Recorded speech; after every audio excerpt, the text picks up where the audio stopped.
I was stunned by a shocking truth and became dazed. Out of the blue, she blurted out to me, I just can't be without you. Cutting me off, she looked straight into my eyes. Her gaze conveyed a strong determination. Her expression was pure seriousness. My name is Kevin. I'm a 27-year-old graphic designer. Currently, I work for a major design company, handling various tasks like designing posters and book covers. Despite graduating from a vocational college 3 years ago, I won a design contest with a poster, which landed me a job at this company. Until then, I had been freelancing, but after showing off my award-winning design, I miraculously received a job offer. The poster I submitted in the contest had a mermaid theme and was titled Mermaid Princess. It depicted a deep-sea mermaid swimming up towards the surface. The design transitioned from dark to light colors, creating a feeling of hope which was highly praised by the judges. I have a strong attachment to this Mermaid Princess work, as it was a turning point in my life. A job at a major company allowed me to be involved in various projects and led to fulfilling days. However, I had one concern. It was my boss, Director Bob. Kevin, the font color doesn't match the background. Redo this flyer's design. From my perspective, who have studied at a prestigious art college, navy is better than blue in this case. Saying so, Bob threw the flyer at me. Thinking, here we go again with his nitpicking, I replied, got it, and immediately turned to my computer. Director Bob had graduated from a renowned art college and thus held immense confidence in his taste and education. For that reason, he clearly didn't like the fact that I, a mere technical college grad, joined the same company midway. Just like now, he always nitpicked at my works, suggesting to change the color or switch the motif from flowers to stars and demanding numerous revisions. Of course, as a designer, my goal is to produce better works, but the tricky thing with Bob was that he often changed his feedback. As expected, after I switched the font color from blue to navy and presented it, Bob ordered another revision. You know what? Blue was better. No hard feelings, but artists go through many iterations to create masterpieces. Feeling the malice from Bob, I once again replied, understood, and ended up working overtime that day.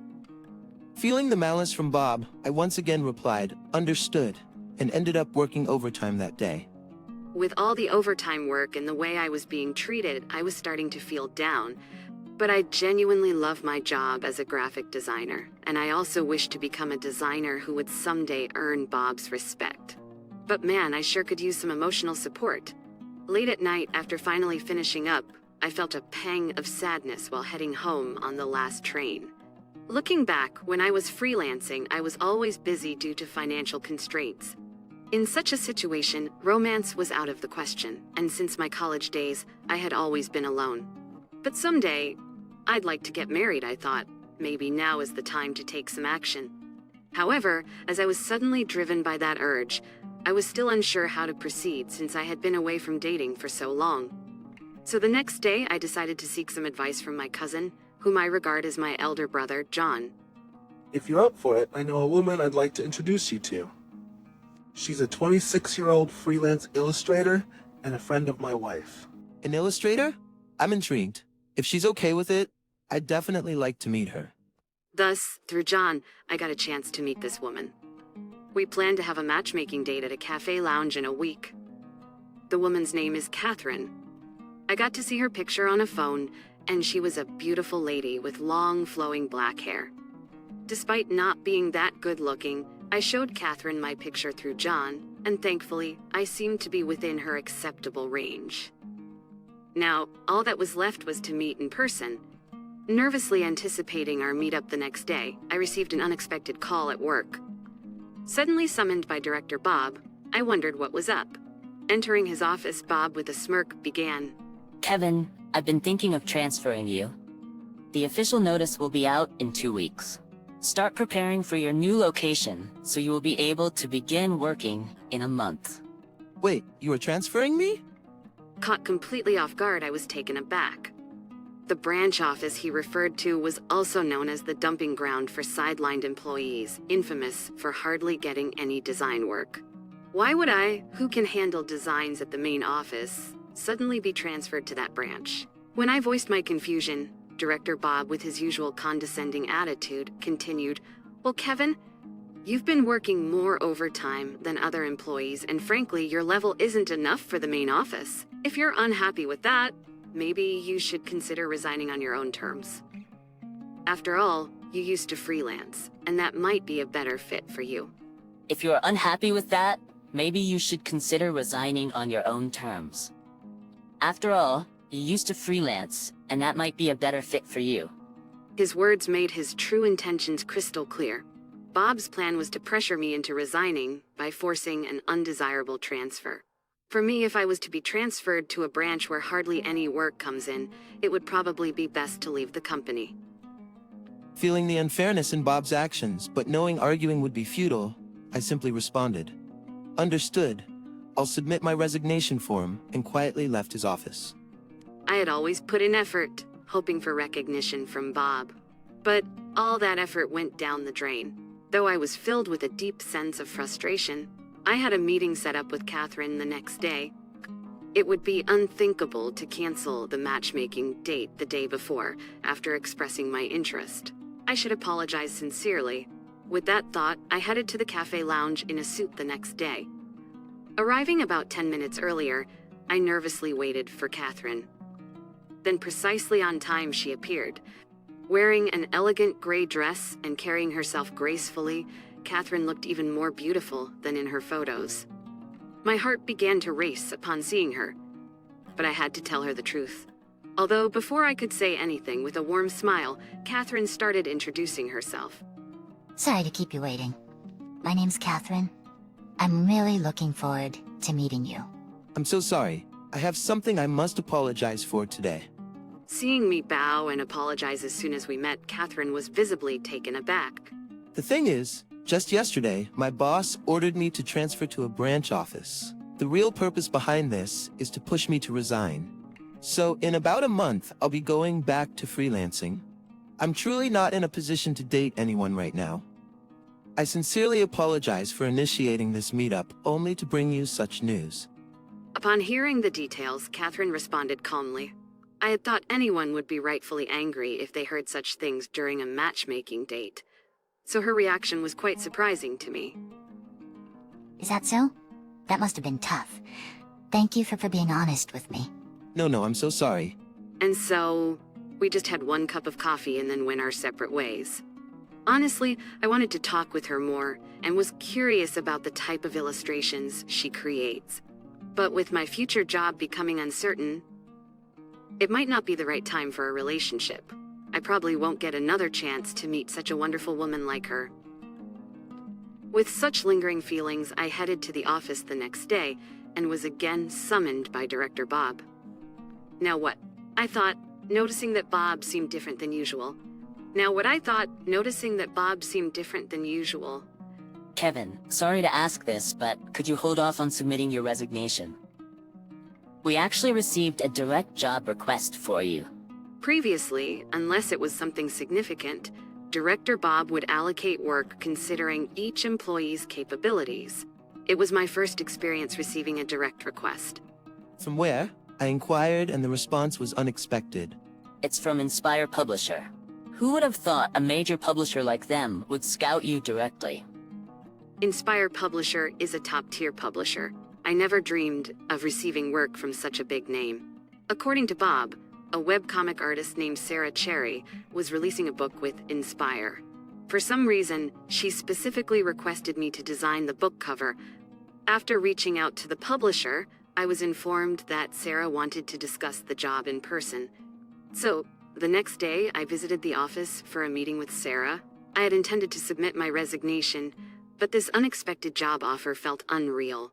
First, I should check out Sarah's work for the design. So, I went online to look at her creations and was immediately captivated by her world. The gentle color palette of her illustrations was very endearing and soothing. But her work wasn't just cute. Sarah's drawings vividly conveyed everyday moments of wonder, making it understandable why she has so many fans. I wondered, what kind of person is Sarah? With anticipation for the next day, I headed to the publisher's office and was led to the meeting room. But the moment the door opened, I was shocked. It was Catherine, the woman I had just met for the matchmaking date. Caught off guard, I managed to say, "Could it be? Are you Sarah Cherry?" With a smile, Catherine nodded. Yes, I work as an illustrator under the name Sarah Cherry. I knew Catherine was an illustrator, but I had no idea she was Sarah Cherry. In astonishment, I slowly said, "But Catherine, are you sure I'm the right fit? I'm the only one in my company with a vocational school degree. There are many more skilled designers out there." I specifically want you. Cutting me off, Catherine looked at me straightly. Her expression was full of seriousness. She then shared, "Actually, I've been following your work for years. Ever since I saw your mermaid princess in the poster contest, I've been a fan." You've known my work? I'm honored. I couldn't believe that Catherine had recognized my work from 3 years ago. She continued, 3 years ago I was in a slump, not producing much. But when I saw your mermaid princess, I was deeply inspired. The mermaid's desire to escape the dark sea and reach the shore where her prince awaited resonated with me. I felt that as long as I persisted like that mermaid, I would eventually see results. Your work inspired me to persevere. Catherine? Realizing someone was touched by the emotions I poured into my work was the greatest joy. It's not just about creating beautiful graphics. If my own creation had truly moved someone's feeling, there's no greater joy. Catherine's eyes filled up with tears as she continued. That's why I was so thrilled when I heard about our matchmaking date.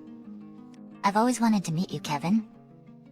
I've longed to have a conversation with the person behind such marvelous work. Meeting you through a mutual friend was like a dream come true. I can't believe a designer like you would be transferred to a regional office. That's why I directly reached out to offer this job. I can't express how grateful I am to Catherine. She gave me such an incredible opportunity. For my part, I'm ready to give my all for her. Thank you so much. I'm truly fortunate to work with you, Catherine. While I'm unsure about the future, as fellow creators, let's produce the best work possible. After our miraculous reunion, we had an in-depth discussion about the book design. Since it's Catherine's first book, she's particularly attached to it, and I too felt a strong desire to meet her expectations. Interestingly, the content of her comic presented Catherine's journey to becoming a successful webcomic artist. When I asked Catherine about her preferred cover design, she responded, "Well, since the story is about dreams coming true and a happy ending, I think a bright cover would be suitable." Hearing this, an idea immediately struck me. I'd like you to help with one particular aspect, I said, sharing my concept.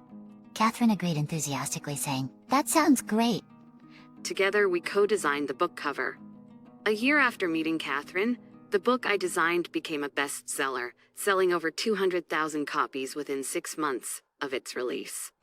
Thanks to Catherine's charming original characters, the book garnered popularity across various age groups and was highly praised for its readability. Moreover, our collaborative cover design was applauded for its excellent taste. For the book, I themed the cover around the Little Mermaid. But unlike before, she's not the mermaid from the dark deep sea. This mermaid, having come ashore, gazes at the blue sky and the brightly shining white sand beach with a radiant smile. And the mermaid illustration was crafted by Catherine.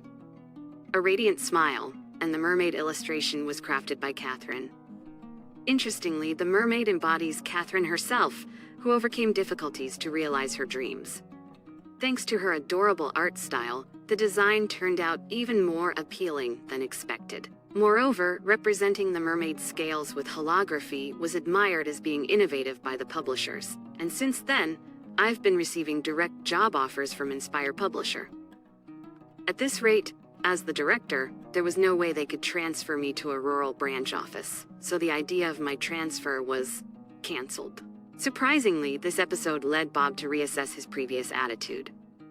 "Kevin, I read the book you designed and it was truly impressive. Not just a pretty cover, but it perfectly aligned with the world of the comic, creating an entire universe. I feel ashamed for previously emphasizing academic credentials so much. Perhaps it's his genuine passion for graphics that made him recognize and appreciate the effort I poured into the design. I've always been aware of his profound skills in art and design. There's so much I've learned from you over the years. No matter what, you'll always be a designer I deeply respect." Upon hearing this, Bob, for the first time, showed a gentle expression. Thank you, Kevin. Your words truly mean a lot to me. While I had reconciled with Bob, there's more good news. To everyone's surprise, with the book's publication, Catherine and I began dating. As we collaborated professionally, we came to recognize each other as irreplaceable in both work and personal life. We continued to inspire each other in our work and maintain our relationship. And now 6 months later, Catherine is publishing another book, so we're teaming up once more for the cover design. How about this? I quickly sketched a scene of a wedding ceremony featuring a bride and groom. Why the sudden shift from a mermaid to a wedding scene? Well, once the mermaid, fascinated by the sea, comes ashore, wouldn't she want to marry her prince? Catherine blushed and laughed. You do realize that mermaid represents me, right? Yeah, so can I propose to be the prince? The mermaid who saved the drowning prince. Indeed, Catherine is my very own little mermaid.